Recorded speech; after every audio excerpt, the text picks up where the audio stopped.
ഭൂഗോളത്തിന്റെ സ്പന്ദനം കണക്കിലല്ലാന്ന് കൺസ്പിരസി തിയറി പ്രകാരം പറയുകയാണെങ്കിൽ 12 കോസ്മിക് ഗ്രൂപ്പുകൾ അല്ലെങ്കിൽ എനർജി ഗ്രൂപ്പുകൾ അല്ലെങ്കിൽ ആത്മവംശങ്ങൾ അവരുടെ കൺട്രോളിലായിരുന്നു എന്നാ പറയണേ.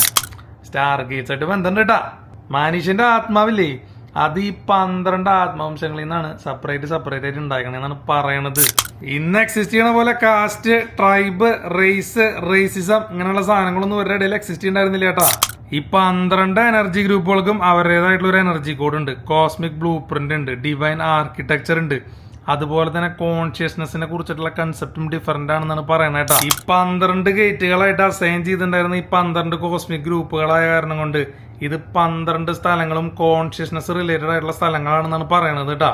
കാലം അങ്ങോട്ട് പോയി തുടങ്ങിയപ്പോ ഇവരുടെ ഇടയിൽ അടി നടന്നു, അതുപോലെ സെപ്പറേഷൻ ഉണ്ടായി, മാനിപ്പുലേഷൻ ഉണ്ടായി, വാറുകൾ ഉണ്ടായി, അതേപോലെ തന്നെ അവരുടെ ബുദ്ധി മരവിച്ചു പോയി. കാര്യം എന്താണെന്ന് വെച്ച് കഴിഞ്ഞാൽ ഈ പറയാൻ പോണ ചിലപ്പോൾ കോമഡി ആയിട്ട് തോന്നും.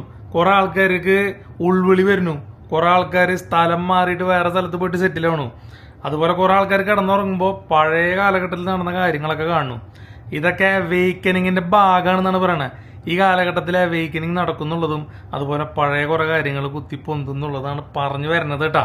അപ്പൊ ഇതൊക്കെ ഒരു കോൺസ്പിരസി തിയറി ആയിട്ട് ഒറ്റ മൈൻഡിൽ എടുത്താൽ മതി കേട്ടാ. ഓക്കെ.